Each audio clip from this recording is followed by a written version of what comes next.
What happens when you flush? What happens when you flush? Focus question. Where does sewage go and how is it treated? Introduction. Swoosh. You hear this sound every time you flush a toilet. Did you ever stop to wonder where everything that you flush down winds up? Getting rid of water involves more than just pushing the lever on a toilet. In fact, it often just pushing the lever on a toilet. In fact, it often involves a highly complex process. That process can stretch over or under many miles in your community.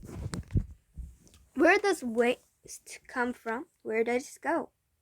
Human waste comes in many forms and from many different places. It is all referred to as sewage. Sewage. In typical households, it is created by using the toilet, taking showers, doing the dishes, washing clothes, and by other activities that make water dirty. The average American turns about 100 gallons, 380 liters of water into sewage each day. Many factories use chemicals, some of them toxic, to make their products, and chemical waste becomes sewage too. Restaurants create waste when they use chemicals to wash dishes or pour grease down the drain. These waste would eventually reach our rivers, reservoirs, and groundwater, the fresh water we rely on every day, making them unsafe to drink. More than 2 billion people around the people have no flush toilets or sewerage systems. Most of their waste either piles up on the land or runs into lakes and rivers. This creates dangerous environments full of terrible diseases. In fact, millions of people die each year from diseases that come from untreated sewage. Experts are working hard to solve this problem, but it is a huge task. Fortunately, the sewer pipes in our homes, schools, and stores don't get emptied into our sources of drinking water. Instead, in many cities and towns, all of this dirty water swirls down drains and ends up in a local sewerage system. Small sewer pipes join up to form bigger and bigger pipes. Some are so big that humans can walk through them. Inside the treatment plant, this large network of pipes carries all the wastewater to a sewage treatment plant. Here the wastewater is cleaned for reuse. Once broken down, most of makes of the sewage is safe from the environment.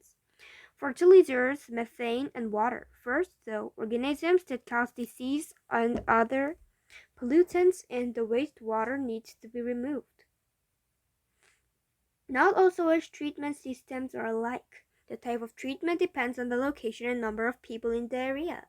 One common type of treatment plant, which is often found in areas with lots of people, cleans sewage in the following way. Step 1.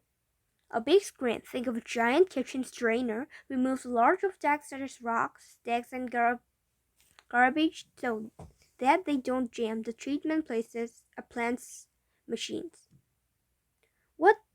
Step 2. What is left over after the screening process is called sludge, which is thick, dirty water. The treatment plant pumps air into the sludge, which promotes the growth of helpful bacteria, a process called aeration. These bacteria eat the sludge and break it down. Step 3. Once aeration is complete, the broken down sludge is set to a calorifier. In this machine, all of the solid waste settles to the bottom. The water at the top is sent to another filter that cleans it further. Once it's safe, this water can be sent to a local waterway as stream, lake, or the seas used to water crops. Step 4. Meanwhile, the solids are sent to a giant enclosed tank called a digester. Here, a second kind of helpful bacteria is to digest much of the sludge. This process is called anaerobic digestion because the digestion takes place without oxygen. The digester breaks down the solid sludge even further and pulls more water from it. It converts the sludge into carbon dioxide and methane gas. About half of the sludge is converted into these gases. The other half is dried and becomes a material similar to soil. The treatment plant uses methane gas as a source of energy that helps power its machines. The leftover sludge is often used on farm fields because it adds organic matter and fertilizer to poor soils. Other times, the sludge is sent to a landfill. The septic system, another way to deal with waste. Many homes in rural areas are far apart from each other. Building a sewerage system large enough to service homes so far away from one another would be expensive and impractical. Instead, these homes need another way to manage human waste. Each home sends waste to a septic system, which is a mini sewage treatment system that serves only one home.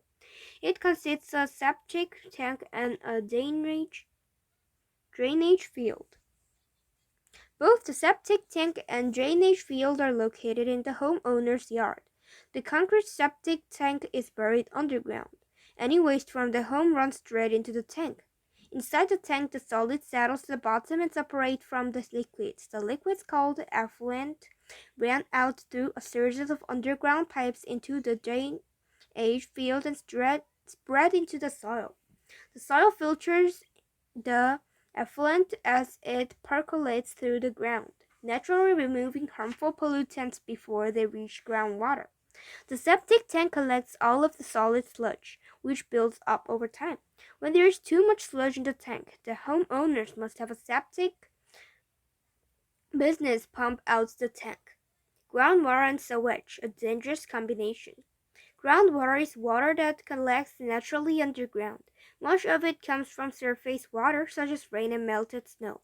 That seeps down into the ground and settles in the spaces between soil particles. The water sinks until it hits a hard layer of rock that it cannot get through. When enough water collects underground, it can rise back up to the surface in the form of springs, streams, lakes, and wetlands. Groundwater is a major source of our drinking water. Cracked underground sewer pipes can leak sewage into the soil, and, in time, the groundwater. Sewage is full of very harmful microorganisms, which make people very sick and even cause death. So watch through the ages. Think the modern sewage systems are gross. Think again. The first sewage systems were built thousands of years ago in places such as the Indus Valley, now Pakistan, Persia, and Egypt. These early systems were simple series of pipes and canals that sent human waste and storm water away from cities and directly into nearby waterways. This is a great improvement on flinging buckets of waste out of window that onto the streets and sometimes people. However, it polluted by nearby water source that with harmful bacteria and carried deadly disease. The water make people sick. Over the centuries, sewage management improved little by little. Large cities such as New York still had a hard time managing waste, though, even in the 1800s. Because New York City was growing so fast, there were no sewage treatment plants. Sewage piled up all over the city. There were too many people and too much waste. People's homes and a privy or outhouse, which was sometimes just a hole in the ground. Since there was no way to flush, people waste would pile up in the hole. When the privy was full, a night soil man came to remove the backed up waste. He came at night so people would not have to see him hauling buckets to the street and dumping them in his house drawn cart to be taken away. When the night soil man's cart was full, he would usually dump it in the nearest river. Sometimes the shorelines became so thick with poop that they had to be dug out before ships could dock. As if dumping poop into local rivers wasn't bad enough, some of it was dumped into the street. Some people would allow their prairies to overflow and wash into the streets. There were no storm sewers back then for the waste to wash down, so it would pile up when people walked and children played. The stench was unbearable. Do you know? Human waste wasn't New York City's only problem in the 1880s. It was common to see pigs, cows, and sheep roaming freely. These animals added huge amounts of manure to the streets. But horses were the city's biggest animal problem. Before the automobile, there were thousands of horses in the streets. A single horse produced about 24 pounds, 11 kilograms of manure each day. In the mid 1800s, experts began to realize that streets following with waste were also flowing with deadly diseases. New York began building sewer systems so the waste would have somewhere to go.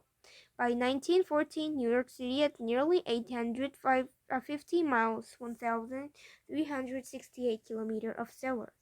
These laid the foundation for our modern sewage treatment systems. Today in the United States, most people take the sewage system for granted. Waste disappears down toilets and sinks as if by magic, but now you know how it really works. So the next time you flush, take a moment to appreciate the wonders of the modern sewage system.